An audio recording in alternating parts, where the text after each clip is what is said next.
కంపెనీల కోసం ఆకర్షిస్తామంటున్నారు. వాళ్ళేమో హామీలు అడుగుతున్నారు. నెక్స్ట్ ప్రభుత్వాలు వేరే వస్తే మా పరిస్థితి ఏంటి అని. ఏదన్నా మరి కేంద్రం నుంచి హామీ వస్తుందంటారా? అమరావతి పోలవరం త్వరితగతిన పనులు మొదలైతే అన్న వాళ్ళకి ఏమన్నా కొంచెం నమ్మకం కలుగుతుందంటారా? ఏమీ జరగదు. ఎందుకంటారు సార్? జనరల్ లెగ్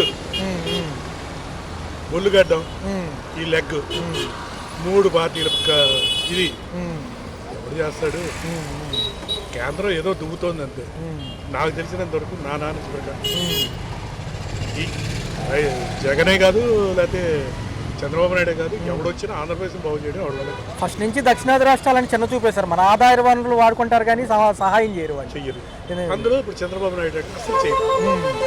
అసలు ప్రజలు మూర్ఖంగా నమ్మి చంద్రబాబు నాయుడికి ఓటు వేయడమే తప్పు.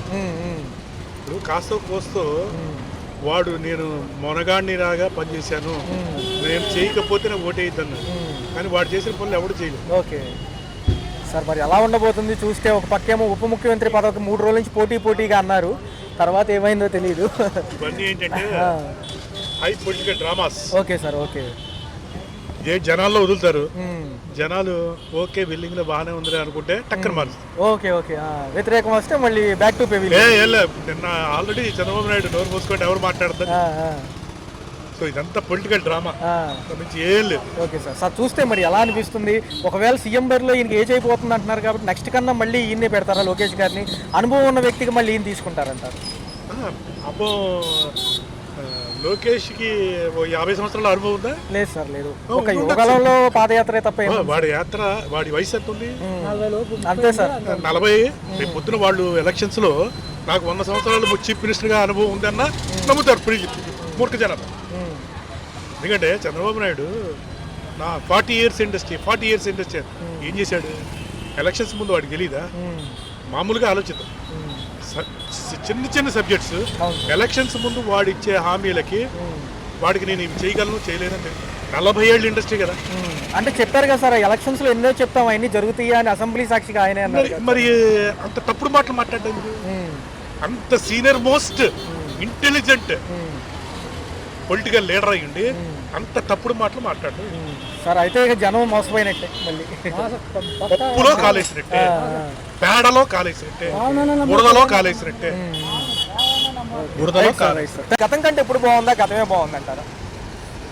ప్రస్తుతమైందే పర్వాలేదు, అంత బ్యూటిఫుల్గా ఏమి లేదు, అంత లోయెస్ట్గానే ఏమి లేదు. ఇప్పుడు మెయిన్ ఏంటంటే ఫంక్షన్స్ ఉన్నాయి. జగన్ పరిపాలనలో ఫంక్షన్స్ తీసేసాడు చాలా వరకు. ఎలిజిబిలిటీ ఉన్న వాళ్ళకి కూడా పెట్టాల. ప్లస్ లాస్ట్ దిగిపోయే ముందులో సంవత్సరంలో 6 నెలల్లో అప్లికేషన్లు అన్నీ పెట్టుకున్నాడు. అప్లికేషన్లు పెట్టుకున్నట్లకి ఎంతవరకు అధోగతి లేదు. మెయిన్ ఇంపార్టెంట్ ఏంటంటే 60 ఏళ్ళు దాటిన వాళ్ళు ఆ పెన్షన్ మీదగా బతుకుతున్నారు. ఏదో పెన్షన్ ఇచ్చేస్తున్నాం అని ప్రతి ఉద్యోగాలు లేవు, పాడు లేవు. 60 ఏళ్ళు దాటినాడు పరిస్థితి ఏంటి? ఏం పని లేదు, ఏమీ లేదు. ఎక్కడికైనా జాబ్కి వెళ్ళాలంటే మీరేం చేస్తారండి అంటారు. అదేమనంటే కరెంటు బిల్లు అంటారు, ఇల్లు వచ్చేస్తుంది, ఇల్లు ఉంది, కరెంటు బిల్లు ఉంది అంటున్నారు. కరెంటు బిల్లు రాకోకుండా 200 యూనిట్లు 100 యూనిట్లు రాకుండా ఎవడు ఉంటాడు ఈరోజు? ఇప్పుడు ఉన్నది ఏంట్లో ఉంది, వాతావరణ పొజిషన్ బాగా. ఇప్పుడు దాని గురించి అయితే ఎవడు ఆలోచించట్లేదు. Okay sir. Main current bill పెంచి పాడేసాను ఇష్టం వచ్చినట్టు. జగన్ పరిపాలనలో పెరుగుద్ది అన్నారు, పెంచాడు. నీ ప్రభుత్వంలో మనం తగ్గిస్తానన్నావు. కరెంటు బిల్లులు తగ్గించాల్సింది పోయి కరెంటు బిల్లులు కట్టలేని పరిస్థితికి తీసుకొస్తే పేద ప్రజలు ఏం బతుకుతారు? ఇప్పుడు సోలార్ అంటున్నావు. సోలార్ పెట్టుకోవాలంటే ఎంత అవుతుంది? ఇంటికి 2 లక్షలు 3 లక్షలు పెట్టుకోవాలి. అంత ఇది ఎవడు పెట్టుకుంటాడు? ఇప్పుడు ఆ డబ్బు లేదో నువ్వు ఇచ్చి కరెంటు బిల్లు రూపాయన కట్టుకోమనంటే ఎవడైనా కట్టుకుంటాడు. సోలార్ పెట్టుకోమంటే పెట్టుకుంటాడు. నువ్వు అలా కాకుండా కరెంటు బిల్లు వచ్చే దాంట్లో మీకు తగ్గిస్తాను తర్వాత అంటే ముందు పెట్టుబడి పెట్టాలిగా. ముందు పెట్టుబడి పెట్టే లెక్కనైతే ఇప్పుడు నువ్వు చేసేసేదేముంది? అంటే సార్ ఈ లోటు బడ్జెట్లు ఇవన్నీ అవుతాయా అంటారా అని చెప్తున్నారు, కానీ మరి ఏమన్నా జరుగుతాయా? మెయిన్ ఏంటంటే బడ్జెట్లు లేవు, వీళ్ళ దగ్గర డబ్బు లేదు, ఖజానా ఖాళీ అయిపోయింది. ఇప్పుడు జనాల మీద వేయాలి. ఇప్పుడు అది అన్నీ పెంచుకుంటూ వస్తే కానీ మళ్ళీ వీళ్ళకి బడ్జెట్ ఇది రాదు. కేంద్ర గవర్నమెంట్ ఇచ్చిందే రూపాయి ఇస్తే లాస్ట్కి మనకు వచ్చేదే పావలేగా. పావలా ఖర్చు అవుతుంది. 30 పనిచేయడమే సరిపోద్ది కదా. ఆ పావలాది ఎన్నని చేస్తాడు? మరి ఎందుకు సార్ మళ్ళీ డిప్యూటీ సీఎంగా మార్చమంటున్నారు? లోకేష్ గారిని పెడదామంటున్నారు, ఎందుకని? అది చాలా తప్పు. దాని కేంద్రం నుంచి రావాల్సింది అంటున్నాడు. ఇప్పుడు నిన్న చంద్రబాబు నాయుడు స్టేట్మెంట్ ఇచ్చాడు, ఇలాంటి వాటి గురించి నా ప్రచారం చేయొద్దు అని చెప్పాడు. ఇప్పుడు పవన్ కళ్యాణ్ ఉన్నాడు, పవన్ కళ్యాణ్ చూసాక ఇది చేసింది నారా లోకేష్ని ముఖ్యమంత్రి చేస్తానంటే రెవల్యూషన్ వచ్చేస్తుంది. ప్రభుత్వం పడిపోయిందని మళ్ళీ తాదా కదా. ఎందుకంటే ఫిబ్రవరి నుంచి మళ్ళీ జగన్ గారు ప్రజల్లో పాదయాత్ర అంటున్నారు ఆయన. జగన్ పాదయాత్ర చేసినా ఏం చేసినా జగన్ మీద వాల్యూ పడిపోయిందండి. మెయిన్ ఏంటంటే ఎంతసేపు పంచడం చేయడం చేశాడు, ఒక చిన్న రోడ్డు కూడా చేయలేదు. మెయిన్ ఏంటంటే తిరుగుతున్నప్పుడు కాళ్ళు చేతులు ఎరిగిపోయేది, రోడ్లు బాగోపోతానే కదా. ఇప్పుడు బండి లేనోడు అంటే ఎవడో లేడు, బండి మీద వెళ్తుంటే నడువులు పడిపోయి కాళ్ళు చేతులు ఎరిగిపోయే టైప్కి రోడ్లు తయారైంది. ఏదో గవర్నమెంట్ వచ్చింది కాబట్టి ఏదో కాస్త వృథా భక్తిగా అక్కడక్కడ రోడ్లు పూర్తి చేశారు, ఏదో చేస్తున్నారు నామకరణంగా. ఇప్పుడు చేశాడు ఏంటంటే 6 నెలల్లో చేయడం అనేది గొప్ప కాదు. ఏంటంటే రోడ్లన్నీ కరెక్ట్గా వేస్తేనే ఎవరైనా ఓట్లు వేస్తారు, ఏదైనా నెక్స్ట్ ఫ్యూచర్లో ఉంటుంది. ఈ కంపెనీల కోసం దావోస్ వెళ్ళడం ఎలా అనిపించింది సార్? కొంచెం తిరుగుతున్నారు కదా, ఈసారి కంపెనీలు వస్తాయా మనకి? వచ్చిన కంపెనీలన్నీ వెనక్కి వెళ్ళిపోయినాయి కాబట్టి మళ్ళీ రీషెడ్యూల్ చేసుకుంటూ రావాలి కాబట్టి వాళ్ళకు కూడా నమ్మకం కలగాలి కదా. ఇప్పుడు వాళ్ళకు కూడా నమ్మకం కలగట్లా, ఎందుకంటే ఈ ప్రభుత్వం పోయి ఇంకో ప్రభుత్వం వస్తే మనకు పరిస్థితి ఏంటనే లెక్క తయారయ్యారు. ఇప్పుడు జగన్ ప్రభుత్వం వచ్చిన తర్వాత చంద్రబాబు నాయుడు పెట్టినవన్నీ అవలంబించాలి, కానీ ఆడ అవలంబించలే జగన్, అన్నీ బయటికి తోసేసిన తర్వాత ఇప్పుడు మళ్ళీ కొత్తగా వీడు వెళ్ళి మళ్ళీ చేసుకుని వస్తే ప్రభుత్వాలు మారిపోతే రేపొద్దున ఏంటి అనేది ఆలోచిస్తారు. ఇప్పుడు అందరూ ఏమంటున్నారు, కేంద్ర గవర్నమెంట్ హామీ ఇవ్వమంటున్నారు. అవును సార్, అవును. ప్రధాని మోడీ హామీ ఇవ్వమంటున్నారు. ప్రధాని మోడీ కూడా రేపొద్దున ఉంటాడో పోతాడో అనేది గవర్నమెంట్ మీద నమ్మకం అనేది ఉండాలి. ఒక జీవో పాస్ అయిందంటే ఆ జీవో కంటిన్యూ ఎవడొచ్చినా చేయగలిగే కెపాసిటీ ఉండాలి. అలా డిక్లేర్ చేయగలిగితే సంతోషం. Okay sir. అనిపిస్తుంది కొత్త ప్రభుత్వాలు కదా. కొత్త ప్రభుత్వం అంతగా ఏమి ఎందుకంటారు సార్? అంటే కొంత పాతకాలంలో కూడా పాత ప్రభుత్వాలు ఏమో 9 పథకాలు, 6 పథకాలు కదా అన్నీ అన్నారే, కానీ గ్యాస్ మాకు డబ్బులు పడలేదు, ఏంటి తీసామన్నారు, కరెంట్ ఛార్జీలు పెంచేశారు, ఏంటి వైన్ షాపులు ఎక్కువైపోయినాయి. జగన్ ప్రభుత్వం కన్నా ఇప్పుడు సందు గుడికి స్కూల్కి ఎక్కువైపోయినాయి. ఓకే. చాలా వరకు నిత్యావసర సరుకుల ధరలతో పాటు విద్యుత్ ఛార్జీలు పెరిగినాయి అంటున్నారు సార్, ఎలా అనిపిస్తుంది? భారమే కదా మాకు. ఇప్పుడు 900 వచ్చేది 1700 అలా వస్తుంది. ఈ బడుగు బలహీన వర్గాలు కూడా సంక్షేమం కోసమే చూస్తున్నారు సార్. కానీ ఆ గవర్నమెంట్ అంటే దగ్గరికి వచ్చే అన్ని ఇప్పుడు తిప్పేస్తున్నారు. వారంటీ చేసినాక అదే వారంటీ అన్ని కొద్దిగా అలా పట్టుకుంటున్నట్టే కదా. అవును. 5,000 ఇస్తాం 10,000 అన్నారు సార్. పాపం పీటనకి కానీ ఏం లేదు. రెండోది ఏంటంటే ఖజానాలో డబ్బులు లేవంటున్నారు, మెయింటెనెన్స్ ఖజానాలు ఎప్పుడు డబ్బులు ఉంటే ఎప్పుడు ఉండవు, ఆలోచన ఉండవు, గెలిచిన ఉండవు సార్. నిన్నటి నుంచి కూడా చూసుకుంటే వీళ్ళేం దావోస్ వెళ్ళారు కంపెనీల కోసం, ఎలా అనిపిస్తుంది? వస్తాయా కంపెనీలు, లేకపోతే హామీలు అడుగుతున్నారు చాలా మంది? పేపర్ మీద ఉంటున్నాయి, అంత తేలిక రావు. ఏంటి సార్ మరి పవన్ కళ్యాణ్ గారిని పక్కన పెట్టి మళ్ళీ డిప్యూటీ సీఎం లోకేష్ గారు అంటున్నారు, వస్తారా అసలు? ఎలా అంటే ఇక గవర్నమెంట్ ఉండదు, ఎందుకంటే పవన్ కళ్యాణ్ మూలనే తెలుగుదేశం వచ్చింది. పశ్చిమ గోదావరి తూర్పుగోదావరి కాపులు ఎక్కువ కాబట్టి మొత్తం తులిసిస్తారు. పవన్ కళ్యాణ్ పక్కన పెట్టి మరుక్షణం గవర్నమెంట్ ఉండదు. మరి ఏంటి సార్ అమరావతి పోలవరం మరి కేంద్ర హామీతో ఇప్పుడు 5 ఏళ్ళలో 2027 అన్నారు, ఇంకా అవుతా ఉంటది అంతే. మరి జమిలీ ఎన్నికలు ఓకే అయితే మళ్ళీ అవుటే అంటారు?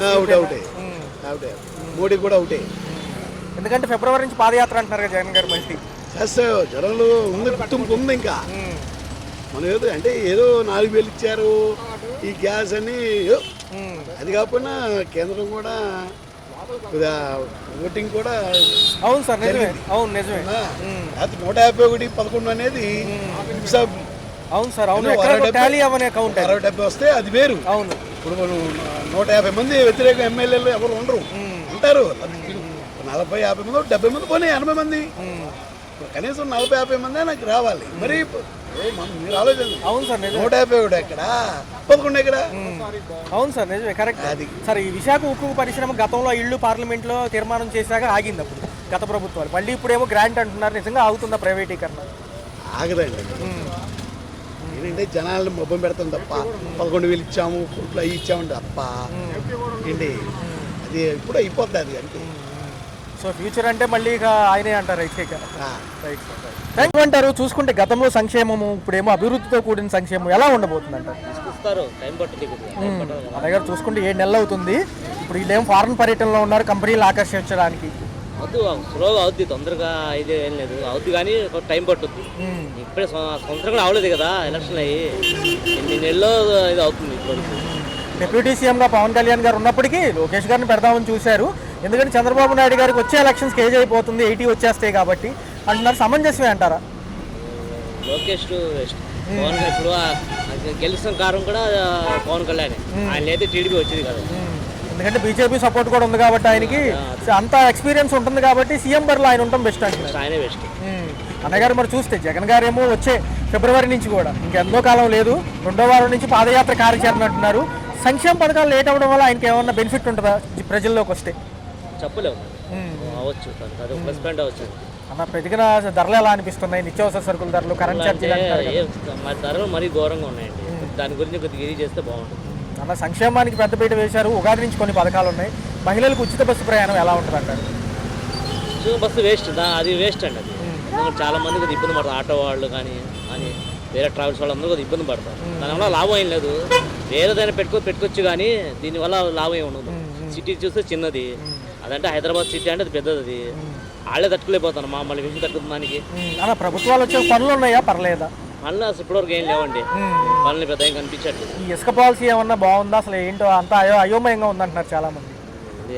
అది నడుస్తుంది ఇప్పుడు, ఇయర్ రేపు తెలుస్తుంది మనకి, 4 నెలలు 3 నెలలు కదా తెలుస్తుంది మనకి ఏంటి మళ్ళీ. అన్న స్కూల్స్కి పడాల్సిన తల్లికి వందనం ఇంకా పెండింగ్ ఉంది, జూన్ నుంచి అంటున్నారు. దాంతోపాటే ఏదైతే ఉందో మిగతా పథకాలు కూడా అంటున్నారు. ఉగాది నుంచి ఏమో కొన్ని ఇస్తామంటున్నారు. అదే చూద్దాం, చూసాం కదా, ఎలాగో 8 నెలలు చూసాం, ఇంకో 4 నెలలు చూద్దాం ఏమైంది. అన్న మన విజయవాడ వాసులకి ఎప్పటి నుంచి ఉన్నో కళ పోలవరం ఒకటి, తర్వాత చూసుకుంటే అమరావతి, ఈసారన్న అవుతాయా? అవ్వాలని చూస్తున్నాం, అది ఎంతవరకు అవుతుందో తెలియదు మరి. విద్యార్థులు నిరుద్యోగులు గత 5.5 ఏళ్లుగా బాధపడుతున్నారు. సంక్షేమంతో పాటు ఇది కూడా ఇస్తే బాగుండేది అప్పుడే, కాకపోతే కొన్ని అప్పుడు కరోనా ఉంది అన్నీ చూశారు కదా. మరి ఈసారన్న అవుతుందా ఉద్యోగ కల్పన? అవ్వాలని చూస్తున్నాం, మరి అయితే అవుద్దని చెప్పలేమండి, అవుతుందో లేదు తెలుగు అది. సో పర్లేదంటారు. పర్లేదు. రైట్, కేంద్రం తగ్గిస్తే బాగుంటుందా? కేంద్రం తగ్గించడానికి బడ్జెట్లు లేవు, డబ్బు. ఇప్పుడు చూడు, ట్రంప్ కూడా మన వాళ్ళందరినీ పంపిస్తానంటే. అవును నిజంగానే.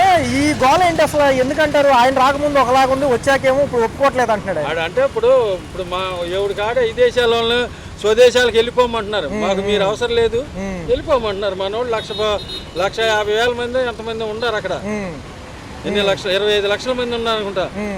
మరి అందరిని పంపిస్తానంటున్నాడు. మరి తదుపరి ఎలా ఉంటుంది? మనకేమో రాయితీలు లేవు, ఛార్జీలు పెరుగుతున్నాయి, పథకాలు అంటున్నారు, ఇవన్నీ డబ్బులు ఎక్కువైపోతాయిగా.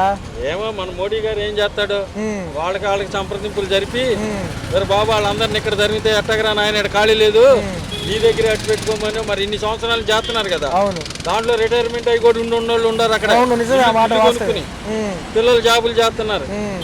బాబాయ్ మరి చూస్తే ఉప ముఖ్యమంత్రి పదవి మళ్ళీ లోకేష్ గారికి అంటున్నారు ఇవ్వచ్చా? నిన్న తెరపడిందిలే, వద్దంటున్నారుగా. మళ్ళీ పవన్ కళ్యాణ్ గారికి డిస్టర్బ్ అయ్యిద్ది, ఆయన పక్కకి వెళ్తే మళ్ళీ ఇబ్బంది అంటున్నారుగా. పవన్ కళ్యాణ్ తీసేస్తే ఇది పడిపోతుంది. ఒక్క నిమిషం, మరి ఎలా ఉండబోతుంది? 4 ఏళ్ళు అభివృద్ధి అవుతుందా? అసలు ఫండ్స్ ఇవ్వకుండా ఊరినట్టు సరిపెడతారా కేంద్రం? ఫండ్స్ ఇస్తుంది, ఇవ్వకపోతే మన వాళ్ళు మొత్తం తీసేస్తే అటు పడిపోతాం. పెన్షన్ ఏమన్నా వస్తుందా నీకు? రాలేదు. ఎందుకంటారు? అప్లై చేసుకోలేదా, లేదా వయసు సరిపోవట్లేదు? చేసినా రాలా. ఏమంటున్నారు? ఇంకా పెంచిన అగ్గలేదంట. ఇంకా మరేంటి అప్లై చేసుకోవడానికి రెడీగానే ఉన్నారు కదా? మరి మిగతా పథకాలు ఏమైనా వస్తున్నాయా? ఏం లేవు. గ్యాస్ బండ్ల పథకం, ఉచిత పథకం, గ్యాస్ బండ్ల పథకం వస్తుంది. డబ్బులు పడుతున్నాయా? మరి ఏంటి మరి నెక్స్ట్ రేపు ఫిబ్రవరి నుంచి జగన్ వస్తానంటున్నాడు. మరి ఆయన మళ్ళీ ఆహ్వానిస్తారా ప్రజలు పాదయాత్రగా? ఏం మరి అందరు ప్రజలు ఆహ్వానించారా, ఏం చేస్తారా ఇవన్నీ మనం ఏం చెప్పగలం. రైతులకు పెట్టుబడి సాయం జూన్ నుంచి అంటున్నారుగా, జూన్ నుంచి పెట్టుబడి సాయం అంటున్నారు. మరి తల్లికి వందనం కూడా అప్పుడే ఇస్తారంట. సమయం పట్టినా పర్లేదా, ఇమీడియట్ గా చేయాలంటారా? పథకం పెట్టినా పర్లేదు, ఇమీడియట్ చేసినా పర్లేదు. మరేంటి మోడీ గారు హయాంలో మన అమరావతి పోలవరం అవుతుందా? ఏమో మనకేం తెలుస్తుందమ్మా, అంతా ఆ చేతిలో ఉంది, మనం ఏం చెప్పుకోవాలి. మరేంటి 7 నెలలు బాగుందా పర్లేదా? 7 నెలలు పనులు ఉన్నాయా? అలాగే పనులు ఏముంటాయి, పనులు మరేంటి ఉప ముఖ్యమంత్రిగా ఈయనే ఉంచుతా బాగుంటుందా, లేకపోతే లోకేష్ గారిని పెట్టొచ్చు అంటారా? ఎవరు ఉంచితే పర్లేదమ్మా, వాళ్ళు అవన్నీ ఎవరు ఉంచాలా ఏంటి, మన వాళ్ళు ఏమవుతుంది. అది పెద్దోళ్ళు ఉన్నారు, వాళ్ళ నాయకులు ఉన్నారు, వాళ్ళు చెప్పాలి. మరేంటి 20,000 పెట్టుబడి సాయం సరిపోద్దా రైతులకి? ఇంకేమైనా రాయితీలు ఇస్తే? ఏమో మరి మనకేం తెలుస్తుంది. రైతులకి 20,000 సాయం సరిపోద్దా, 30,000 సాయం సరిపోద్దా? దెబ్బతిన్న వాళ్ళు తింటున్నారు, బతికిన వాళ్ళు బతుకు. ధరలు ఎలా ఉన్నాయి? కూరగాయల ధరలు ఉన్నాయి, 80 రూపాయలు అంట చిక్కుడుకాయలు. మరి ఇవి కరెంట్ ఛార్జీలు పెరిగాయి. మరి ఏంటి కేంద్రం నుంచి వచ్చే సహాయం ఈసారి గట్టెక్కుతామా మనం రైతాంగం కానీ ఏవో మరి తెలియదమ్మా, చూడాల్సిందే అంటారు అయితే. చూడవలసిందే ఇంకా. Okay okay right.